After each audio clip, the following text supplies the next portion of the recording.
In this video, I'm going to show you how to pin a comment on TikTok video. That is quite simple and easy to do, so let's begin. And first, open up TikTok application and then tap Add Profile icon right here at the bottom right.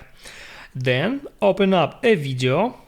And right here you can find the comments icon, just tap on that to bring up all comments on that video, and now from here you can pin any comment that you want, just hold down on that comment and from here select pin comment. Now as you can see, that comment marked as pinned and it moved to the top of your comments list. In the same way, you can hold down on that comment and from here select unpin comment to unpin them from here. That's it. If this video helped you out, don't forget to like and subscribe.